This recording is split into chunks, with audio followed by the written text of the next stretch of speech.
my favorite parts of your book is where you openly share that your patience has been earned over time through faith in God, hard work, and perseverance through trials to pretty much build endurance. Post trials, count it all joy. It's grist for the mill. We have nothing to fear from this world because Christ has overcome this world. But as homeschool moms, we know, I mentioned earlier, the days are long, but the years are short. But there are some of those long days where you either, you can't wait for daddy to get home fast enough, or you can't wait to put them to bed, even if, you're chasing them to bed. And at the end of the day, you kind of just want to stare at a wall and question all of your life choices, including homeschooling. And you and I both know it's just one day, but those days, boy, what do they do a number on you? And sometimes there are more than one of those days. There's a couple of them in a row, and those will really kind of kick you when you're down. What advice do you have to share for mamas who may be struggling when those days are longer than a day, when they might even be a season? What do you have to say to those moms? Well, the first thing that comes to my mind is put them to bed as early as possible. I don't care if you're tired, not tired, go stare at the ceiling. I love you. Please go to bed. Please go to bed. You have to sleep. You have to stay in your room. That's right. I've said that. No, I've said that. I look back and we all have had these days, we've had the hard days. I've had lonely. I remember for me, it was lonely days. We lived out in a rural community and I would feel lonely. And so I would have periods of that. I would have periods of just being tired and just what you've mentioned, just things just weren't going right. And I think it's important for us to realize that that's life, right? That if I were in the corporate world, or if I were back at a public school or wherever life would take you, you're not going to have every day be these great days. So I think sometimes it's just is important to remember that, because I think as moms, we want our family to just be this happy, wonderful, every day, everything's great. I know I did. It would really bother me if we had bad days, and if I ever raised my voice, I would beat myself up for days about that. I would just beat myself up. Yes, I would beat myself up. And instead of thinking, you know what, I'm just human, I'm just doing the best I can. But so I just encourage people just to take it a day at a time and know that tomorrow is another day and you can start fresh. And we have different seasons. I mean, there's some, unfortunately, we live in this fallen world where we might go through not just a day, but days or weeks. And so just cling even more to God's promises and pray about it and know that there will be an end in sight to a better day. We know that because our experiences have shown us that, So I will tell a funny story. By the time our youngest was in early high school, because I was still doing math with her before I turned it over to my husband.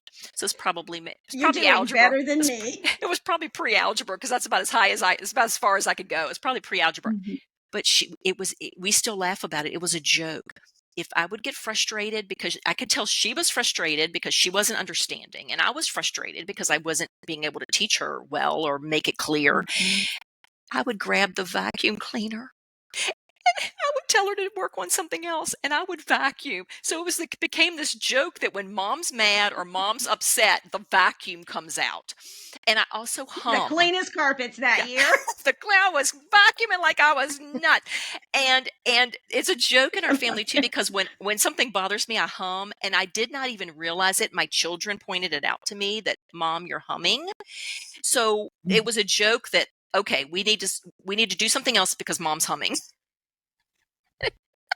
It's like mom's trying to keep it together.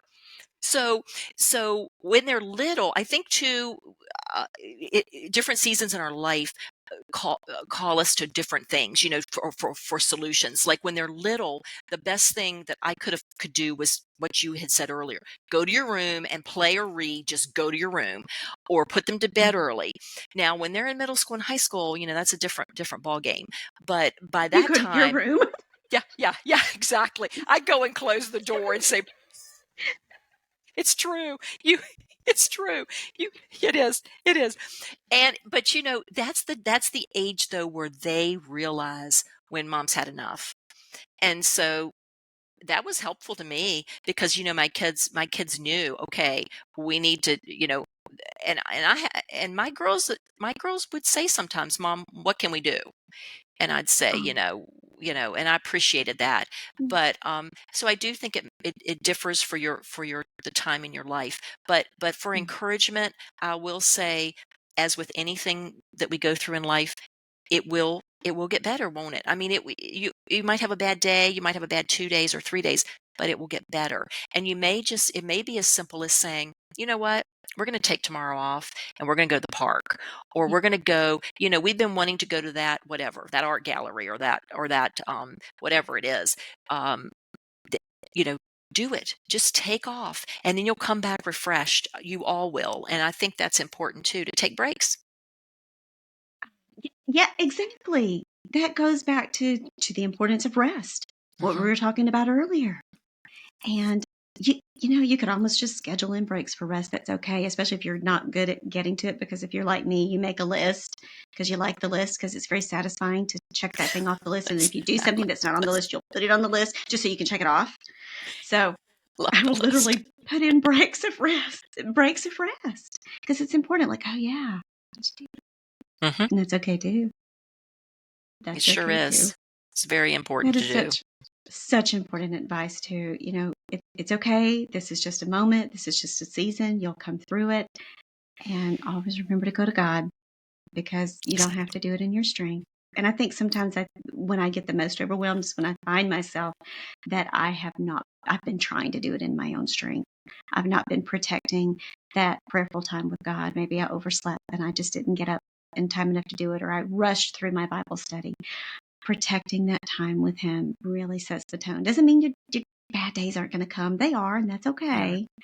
But it reminds you of what's on the other side. You'll get Exactly. through it.